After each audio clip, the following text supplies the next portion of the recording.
चलो ठीक है, तो स्टार्ट करते हैं आज की क्लास। आपका sexual reproduction in flowering plants यानी पुष्पी पादपों में लैंगिक जनन, इस वाले चैप्टर में एक छोटा सा टॉपिक रह गया था जो मैं पढ़ा नहीं पाई थी आपको। ठीक है, क्योंकि आपका बोर्ड एग्जाम्स आने वाले थे कई सारे बच्चों के, तो मैंने सोचा इंपॉर्टेंट टॉपिक्स पे मैं वीडियो बना दूँ, इसलिए ये टॉपिक बच गया था। तो आज इस टॉपिक को ख़त्म कर लेते हैं ताकि ये चैप्टर पूरी तरह से बाइंड अप हो जाए। ठीक है, उसके बाद आप जो भी चैप्टर पे लेक्चर्स चाहते हो, किसी भी टॉपिक पे चाहते हो, आप मुझे बताना, मैं उस टॉपिक पे लेक्चर बना दूँगी। ओके, चलो ठीक है, तो बिना डिले किए स्टार्ट करते हैं हमारी क्लास। देखो यहाँ पे हमें पढ़ना था आर्टिफिशियल हाइब्रिडाइजेशन के बारे में, यानी कृत्रिम संकरीकरण। ठीक है, इसको हिंदी में कृत्रिम संकरीकरण कहते हैं।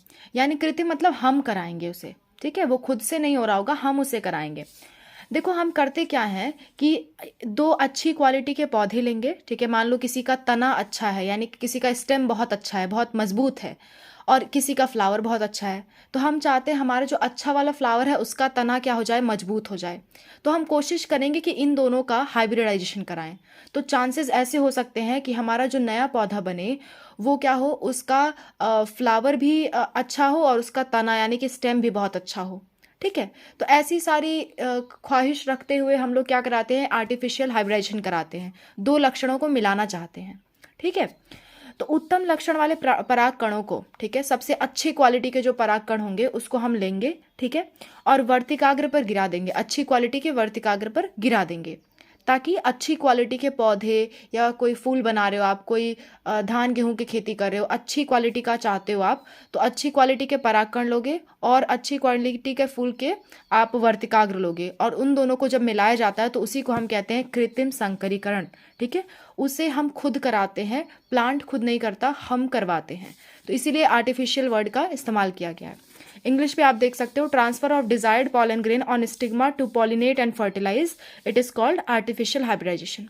ओके, देखो ये दो तकनीक द्वारा किया जा सकता है। कैसे हम कराएंगे आर्टिफिशियल हाइब्रिडाइजेशन, ये भी सवाल उठता है। तो दो तकनीक इसमें इस्तेमाल की जाती है। पहला होता है इमैस्कुलेशन यानी विपुंसन। ठीक है, इसमें क्या करते हैं, कोई भी फूल है, मान लो इस तरह का, मैं आपको इससे बार बार ये डायग्राम बनवाती हूँ, ऐसे ऐसे फूल बनवा देती हूँ, और यहाँ पे क्या बनाती हूँ, एंथर। तो इसके जो एंथर है, ये वाले पार्ट को काट काट के बाहर निकाल दें, काट काट के हटा देना। ठीक है, काट के हटा देना, इसी को कह लेते हैं इमैस्कुलेशन। क्यों हटा रहे हैं, क्योंकि हम चाह रहे हैं इसी पुष्प का परागण इसी के वर्तिकाग्र पर ना गिरे।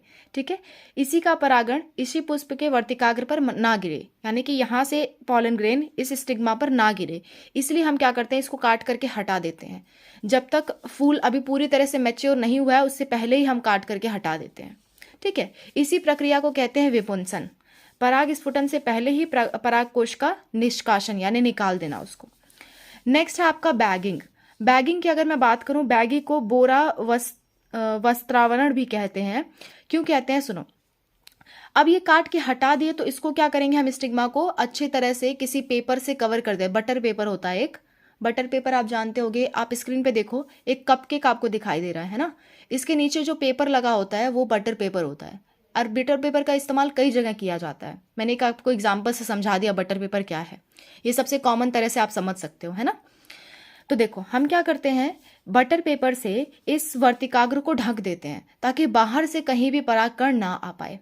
ठीक है, इसी ढकने की प्रोसेस को कहते हैं बैगिंग। बैग के अंदर बंद कर दिया ना उसको, इसीलिए इसको कह रहे हैं बैगिंग। ठीक है, विपुंसित पुष्पों को एक थैली से ढकना ताकि अवांछित परागकण यानी जिसको हम नहीं चाहते, बाहर से कोई परागकण वर्तिकाग्र तक ना आ सके। ठीक है, तो यही आपका आर्टिफिशियल हाइब्रिडाइजेशन होता है। जब हमें जो भी परागकण गिराना होता है तो हम वर्तिकाग्र पे गिरा देते हैं और उसको वापस से क्या कर देते हैं, बैगिंग द्वारा पैक कर देते हैं। तो ये हो गया आपका आर्टिफिशियल हाइब्रिडाइजेशन। बैगिंग के लिए बटर पेपर का इस्तेमाल किया जाता है या कोई भी पतला कागज का प्रयोग किया जाता है। ठीक है, बटर पेपर क्या होता है मैंने अभी आपको दिखा दिया। एक और टॉपिक हमारा बच गया था, आउट ब्रीडिंग डिवाइसेस यानी बहि प्रजनन युक्तियां। देखो क्या होता है, ज्यादातर फ्लावर क्या होते हैं, बाइसेक्शुअल होते हैं, उभयलिंगी, मतलब कि एक ही फूल में आपका वर्तिकाग्र भी है और क्या है, पुमंग भी है। ठीक है, एक ही पुष्प में भी वर्तिका भी है, पुमंग भी है, दोनों है। कोई कोई पुष्प ऐसा होते हैं जो मतलब एक लिंगी होते हैं, यानी कि या तो फीमेल है या तो मेल है, लेकिन ज्यादातर पुष्प क्या होते हैं उसमें मेल और फीमेल पार्ट दोनों प्रेजेंट होता है। तो होता क्या है, बार बार उनमें चांस होते हैं सेल्फ पॉलिनेशन के, यानी स्वपरागण के उसमें चांसेस होते हैं। इसका मतलब कि इसी वर्तिकाग्र पर इसी के पॉलन ग्रेन का आके गिरने के चांसेस ज़्यादा होते हैं। तो ऐसा करते करते ना प्लांट में क्या होता है, एक तरह का डिप्रेशन होता है। प्लांट चाहता है कि कोई नई वैरायटी बने, बार बार वही बन रहा है, बार बार वही बन रहा है। तो प्लांट चाहता है कोई नई वैरायटी बने। तो प्लांट का जब ये चाहत हो जाती है कि उसकी नई वैरायटी बने और वो स्वतः परागण कर करके एकदम थक गया है, तो उसी उसी स्थिति को कहते हैं कि प्रजनन अवमनन, यानी कि इन ब्रीडिंग डिप्रेशन। ठीक है, उसी स्थिति को कहते हैं इन ब्रीडिंग डिप्रेशन। ठीक है, आप देख सकते हो डेफिनेशन, अंतः प्रजनन यानी कि सेल्फ पॉलिनेशन, या कि आप कह सकते हो इन ब्रीडिंग कह सकते हो इसे, या फिर कह सकते हो कि अपना ही पॉलन ग्रेन अपनी ही स्टिग्मा पे गिर रहा है, इसी को कहते हैं अंतः प्रजनन या स्वपरागण। ठीक है, तो ऐसा करते करते क्या होता है, प्लांट की में जो होता है, प्लांट की प्रजनन क्षमता और उत्पादन में कमी आ जाती है, वो थक जाता है ऐसा करते करते। तो वो चाहता है कोई बाहरी परागकण आए, ठीक है, वर्तिकाग्र पर। ठीक है, तो जब ये ऐसा चाहने लगता है तो वो कहता है, वो क्या शो करता है, प्रजनन अवमनन, यानी कि इन ब्रीडिंग डिप्रेशन, यानी अब वो इन ब्रीडिंग नहीं करना चाहता, वो डिप्रेशन में है इन ब्रीडिंग से। ठीक है, देखो अंतः प्रजनन होता है क्या, 4 से 6 पीढ़ियों तक समान नस्ल के निकट संबंधी पौधों या जीवों के बीच संभोग कराना। जैसे मान लो ये कोई पौधा है, ठीक है, इस पौधे के बीज हुए, ठीक है, और एक और पौधा है, ठीक है, इस पौधे का बीज हुआ है। इस पौधे को हमने वापस से क्या किया, जमीन में उगा दिया। ठीक है, अब इसी पौधे के 2 बीज को हमने जमीन में उगा दिया है, और इन्हीं 2 बीज के जो फूल पेड़ से फूल निकल रहे हैं उन्हीं में हम परागण करा रहे हैं। तो ये एक ही नस्ल के हैं, ये सब एक ही नस्ल के हैं। 3-4 पीढ़ियों तक ऐसा अगर आप कर रहे हो तो इसको क्या कहलाएगा, ये आपका कहलाएगा अंतः प्रजनन कहलाएगा ये। और ये अगर लगातार करते रहे तो प्लांट में क्या आ सकता है, अंतः प्रजनन अवमनन आ सकता है, यानी इन ब्रीडिंग डिप्रेशन आ सकता है। ठीक है, एक बार फिर से शॉर्ट में समझाती हूँ।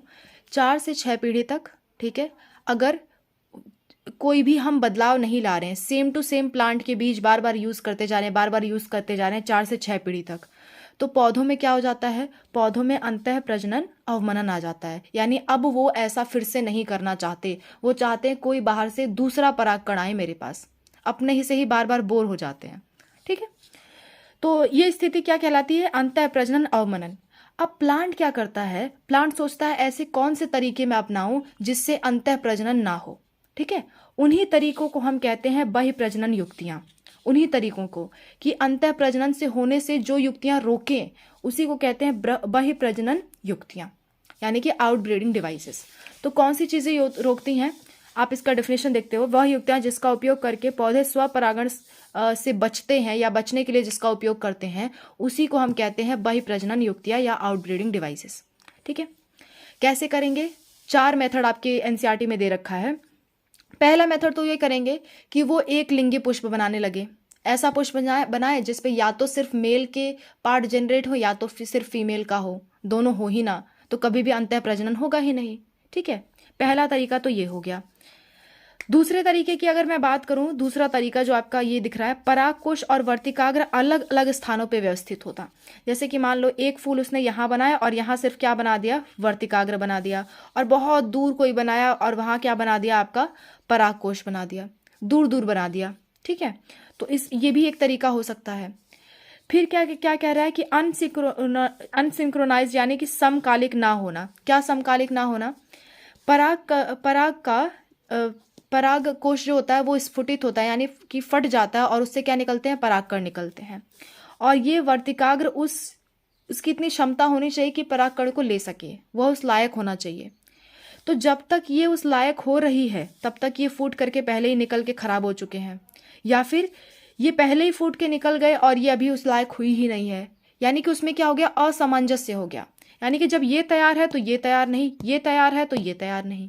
ठीक है, इसी को कहते हैं अनसिंक्रोनाइज, यानी कि समकालिक ना होना। परागकण का स्फुटन और वर्तिकाग्र का मैच्योर होना, ग्राह्यता वर्तिकाग्र की, ये दोनों साथ साथ ना हो, तो ऐसा होने पर भी क्या होगा, स्वपरागण नहीं होगा।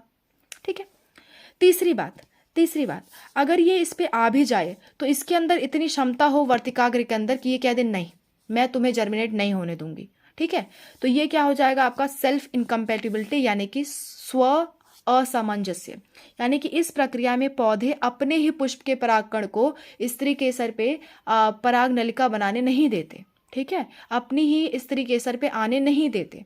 ऐसी स्थिति को कहा जाता है स्व असामंजस्य, यानी कि आपस से में नहीं बनती है, आप अपना ही आया तो जर्मिनेट नहीं होगा।